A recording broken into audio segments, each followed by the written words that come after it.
Because in a sense, we're in the cosmos, we're in the world around us, we are part of the world.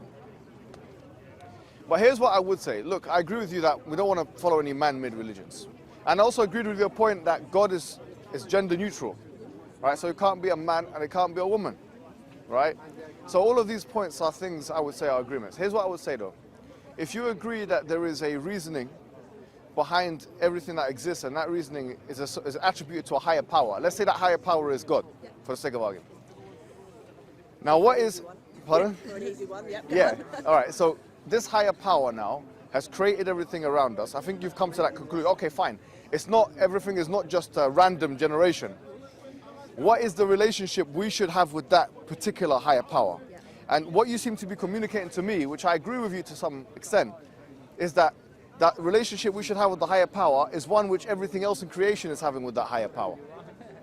So we want to be, you said we want to be one with nature in a sense, yeah? No, I didn't say that. Go on, tell me. So I actually do believe that there is evolution, and I do believe that life as we know it now has come from chaos and from evolution. Okay. But I believe specifically human beings, my emotional set, that it cannot be replicated by an animal, because I did not evolve from an animal and I was given a life by something different. But obviously you can go into the Natural History Museum and you can clearly see how humans have evolved to some extent. But then there's this missing link, oh that's handy, isn't it? And a big bang. But then if you look at animals, you can actually see how there has been processes throughout the changes of the Earth's life cycle in the last millennium, millions of years, that have made animals be able to live the way that they've lived. However, I believe humans and animals aren't from the same breed, and that my God inside me, so if we're going to say God, is my conscience, is my ability to love, and is my ability to interact with other people and make them feel loved as well. What you seem to be communicating is that, all right, there's all of these processes that are taking place on Earth. Yeah. They appear to us to be random, yeah. but then there seems to be some kind of power that's guiding everything. So if you're talking about animal evolution, okay, go on. So for instance, say there's animal evolution, there's a big wipeout, lots of the species die. Say I've got 5 types of tiger. One type of tiger's got a especially long fur coat. 4 types of those tigers will die out, one will survive, and then they will breed those rest of the tigers, and then they will individually have their own genetic mutations, how evolution works, right? That's not somebody who's got like magic wand, push, push, push. No, I understand. Oh, no, I get it. But here's what I want to say to you. Yeah. Let me deal with this contention straight on, right? Okay, right? The point of mutations, or what's referred to sometimes as random mutations, yeah, is sometimes used in atheistic discourse to try and do away with the idea of, let's say, an organizer or the ultimate an architect or something. And this is kind of like where Charles Darwin, he started off actually in his Origins of Species by saying that there is an architect and this is the process that he's saying, and then he went off to talk about actually there may not be. Right, so he started refuting William Paley and so on. But the point I wanted to make to you is this, is that most atheists that I've come across, let me give you one name, Sam Harris. Okay, Sam Harris is one of the most popular pop atheists in the world now, yeah? He says he believes in determinism. Determinism is basically this. He says that everything that comes before has a reason or causation. There's an uninterrupted line of causation. In other words, what I'm saying to you right now is not something I'm saying out of free will, but it's because I'm pushed out of necessity to say it. Now, if you think about what atheists say, most of, listen bro, I'm just speaking to I'll speak to you later, brother, yeah? This guy's a bit weird, man. He's embarrassing himself in front of the people. Yeah, now having said that, what I was going to say was this, is that if you believe, like Sam Harris does, and like most atheists do, that in fact, all the orders are determined because there's an uninterrupted causal line, which we don't have any control over, then you can't then say that there's a random mutation, because the word random, it contradicts determinism. I know. But what I'm saying is this, is that the point for determinism, which most atheists accept, okay, yeah, no problem, yeah, no, that's good, because we'll move on to a free will discussion. But it contradicts the idea of a random mutation, right? Yeah, so what I'm saying is this, is that first and foremost, the new atheistic narrative, which a lot of people, like living in the world that we live in now, are exposed to. You listen to Richard Dawkins, you listen to Sam Harris, you listen to these individuals, and then you come out with something of what they're saying, and you rephrase it in your own kind of spiritual way, and you think that you're coming up with something new. Really and truly, you're just absorbing the social forces around you, and you're coming up with your own articulation. Accepted. But what I'm saying is this, is that those narratives are self-contradictory narratives. Like the new atheistic narratives presupposes for the most part that the world is predetermined, but then it uses Darwinian evolution as a way of saying there's random mutation. So they have to understand, is there determinism or is there randomness? You can't have either. You can't have both at the same time. So what I'm saying to you is that the case for determinism is actually... Is that your belief set? What I say is I'm a compatibilist. So I believe in we have free will. Yes. I believe we all have free will. But I also accept the fact that everything has been pushed in a certain way. There is an uninterrupted causal line that we can't deny. It's like a river, right? So there's like a river bed. Yes. And water has free will, but unfortunately it has to follow where it is. You could use that analogy. I would say all analogies are problematic. But having said that, you see, on this issue of compatibilism, like free will versus determinism, do you get what I'm trying to say? Understand. But what I'm trying to say to you is this, is that now when we look at, let me tell you something, yeah? Let me tell you something right now. Okay, but first you asked me my belief system and I asked you yours back. Yes. I just feel like you haven't answered my Fine, question. let me come to you, right? Okay. I'm waiting. All right, let me explain something. Yeah. Usually I'm a theist, so I believe in one God, Yep. and I believe that God is the organizer, the lawmaker of the universe, all right? Now, for me to prove that to you, usually some people, they go for something like the fine-tuning argument. The fine-tuning argument goes the following. It goes like this. It goes that, look at the order around the world, yeah? The fact that the universe can harbor human life, the probability of that being the case, or not being the case, will be... That you have something that you... Yeah, it's almost impossible. Yes. I would say that there's a problem with that argument. There's only one problem. The problem is this. If we take determinism, or the idea that there's an uninterrupted causal line of events, as something which is a given, which is actually undeniable, you could argue, yeah? That actually there is an uninterrupted causal line of events, yeah? Then really, the chance that this universe could have been with the constituencies that it has is zero. The reason why is because there's no such thing as chance. Chance doesn't exist. Chance and randomness are in fact a byproduct of our ignorance. If we say this is random, or this is chaotic, or this is chance, what in fact we're saying is we cannot explain these set of variables. Had we had more information and understood why things are the way they are, we would be able to explain why this thing is acting the way it does.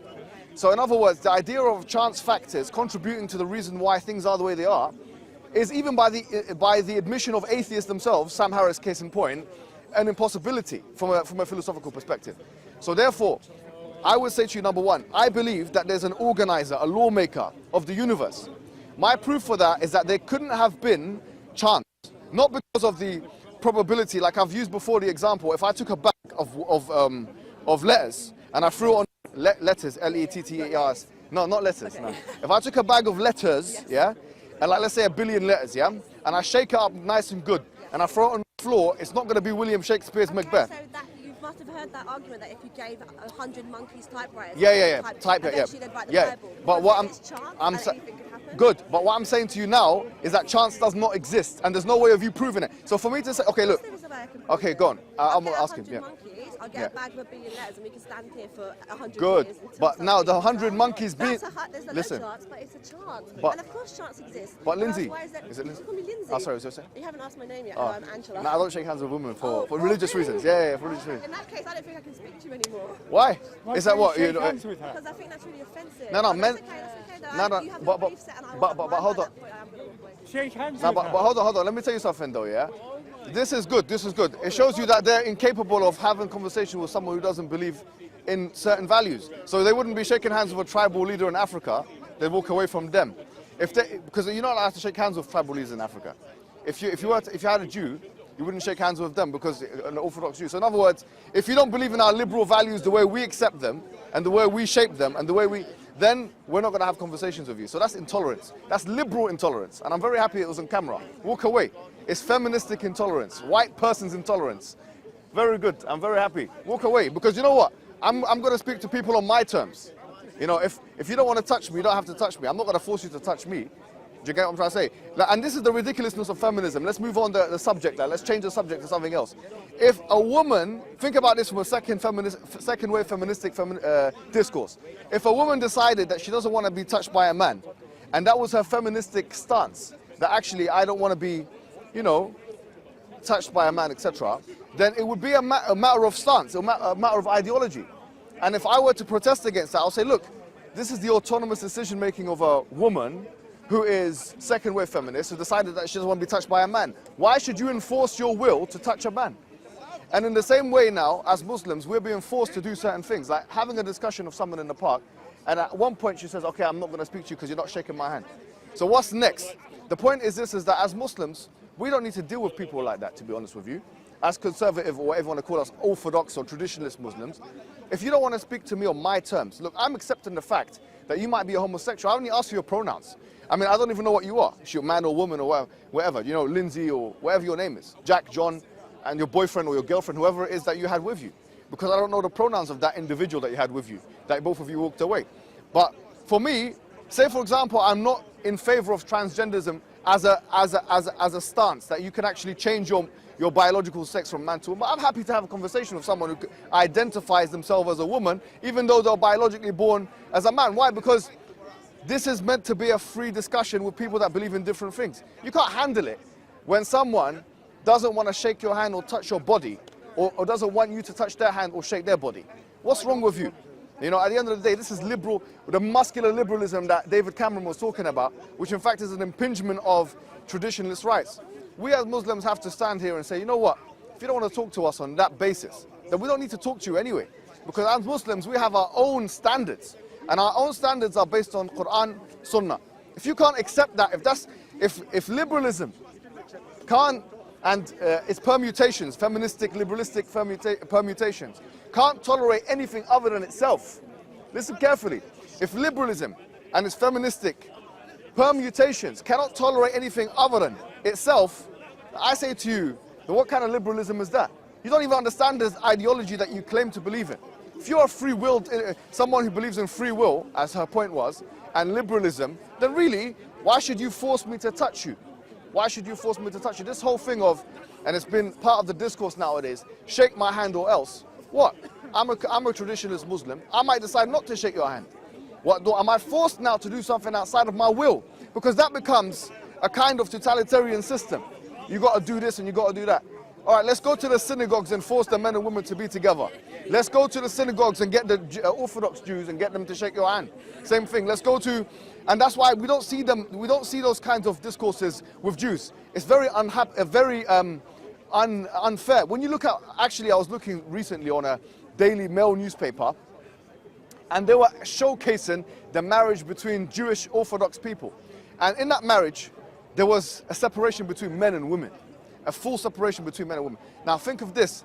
Instead of criticizing, as they have with the Muslim community, the act of separating men and women, what they instead decided to do was, in a sense, talk about the interesting nature of that, without a negative undertone or subtext. So what I'm trying to say is that how comes you have this way of dealing with the Jewish community, but when it comes to the Muslim community, you're starting to do this. Now look, what I'm saying is that as Muslims, if you can't handle having people that believe in different things in your community, then you can't handle your own ideology. It's not even about us anymore. You don't even abide by the principles you set for yourselves.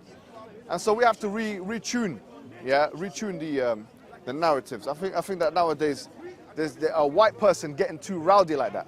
So to be honest, that's what it is. The white man thinks he's better than me. I see that white girl thought she was better than me. I'm not going to talk to you. Get out of here. I don't want to talk to you or your boyfriend there, or girlfriend, to be honest with you. I don't know what she is or he is or it is that you had there with you, next to you. And I don't want to talk to any white man thinking they're better than me. Come on equal terms, you understand? Just because I'm brown and believe in something different. Don't try and colonialize me. I'm not your little slave and you're my master. We're past those days, my man. Bring your qualifications, I'll bring mine. I'm probably more qualified than you. Yeah, let's do an IQ test. The one that this racist Ralph was, I'll probably get higher than you. Don't try it. Don't try it. This is the message to the white colonialists, neoliberal orientalists. Don't try it with us no more. Because as Muslims, we're not going to have it anymore.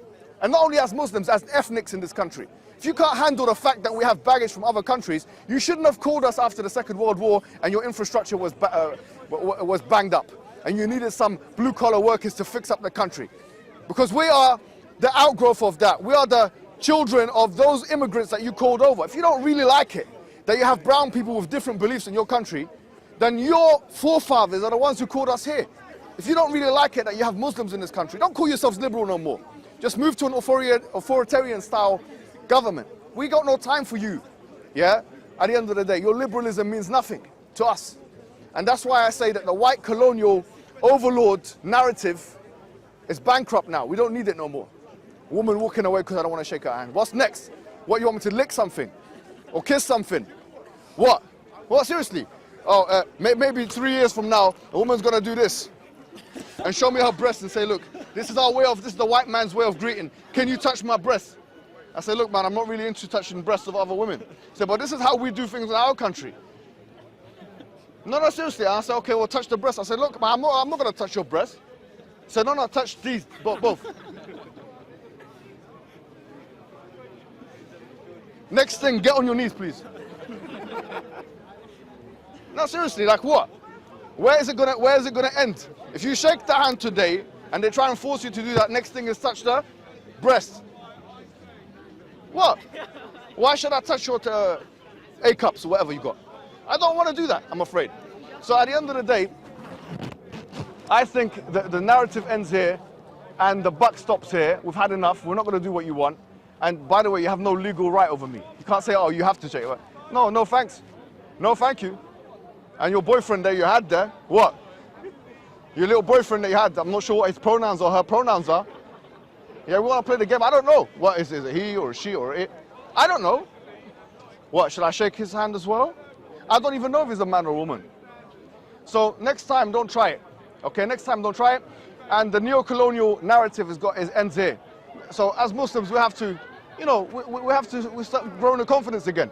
Walking away because I want to shake your hand. Get out of here. Imagine you're an employer. Think of this. Imagine that girl was an employer of some employees.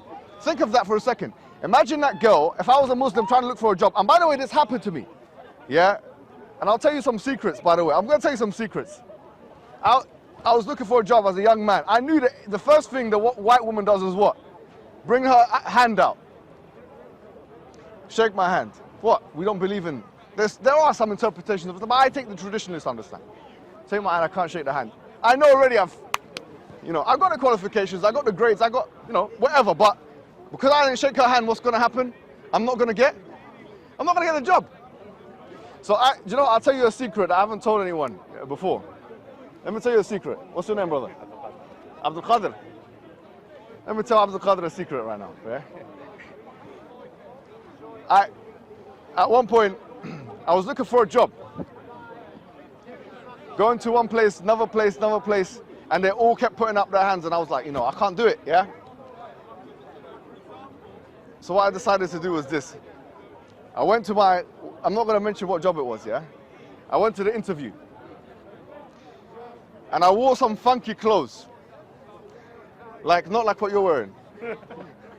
Who's got funky clothes today? Now, I wore some funky, nice colors, this and that, because I wanted them to think my beard was funky thing, not religious thing. You get it? Yeah, like hipster guy, innit? So I walked in. That's what we have to do. What we have to do in the Muslim, what traditionalist Muslims have to do to get a job nowadays. Imagine I want you to put this question in mind. Imagine she was an employer. Yeah? Imagine what kind of discrimination I would face if I was trying to get a job and she was my boss. Think about that. She walked away. By walking away, she's just humiliated herself in the worst way possible. Yeah? And she's just put herself as a case study for tens of thousands of people to see. Just imagine this. She did. I'm not going to talk to you. All right, cool. That's your stance, which means you can't tolerate certain traditional Muslim views, or Jewish views, or Christian views, or whatever it may be. What I did was, I came into the interview, and I wrapped my hand around, like in a cast. And I came in, and the woman was like this. And I was like this.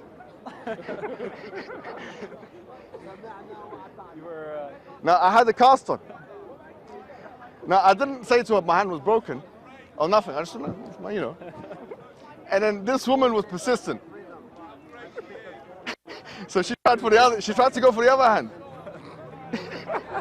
Yeah. So there was a coffee on the table, like this. I grabbed it and I was like, and I saw her coming close, so I just went like this. Nicely. At the end of the day, I got the job for that particular work. You want a coffee, by the way? No, actually, no, I'm done. No, I'll get you a coffee, no problem. But no, it's okay. No problem. Okay, no problem.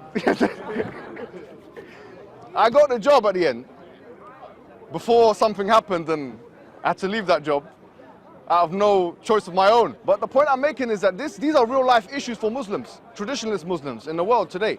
And not only Muslims, I'm thinking Jews probably have the same issues. You know, it's one thing to have your views, your colonialist, liberal, orientalist views about Muslim. But now when it becomes a matter of discrimination, that you are not even capable of holding conversations with me, you're not even capable of being in my presence because of this, then we know for a fact that the issue has become an issue of racism, really, and or an issue of discrimination. Because a lot of these people don't care what religion you are. This brown guy with a beard, not shaking your hand, whatever. So here's what I say as Muslims, we really need to reclaim the narrative. Otherwise, you're going to have another generation of young people having to do what I did to get after a long time. Do you get what I'm trying to say? So to end the point there, what she did there, or what it did there, I don't know what the pronouns were. What that individual did was a case study of someone who is intolerant and cannot hold down a conversation. And had that person been in another context, that would have been detrimental to someone's livelihood, to someone's bread-winning ability, and so on and so forth. So think about that, inshallah, and we've got to re-win the narrative.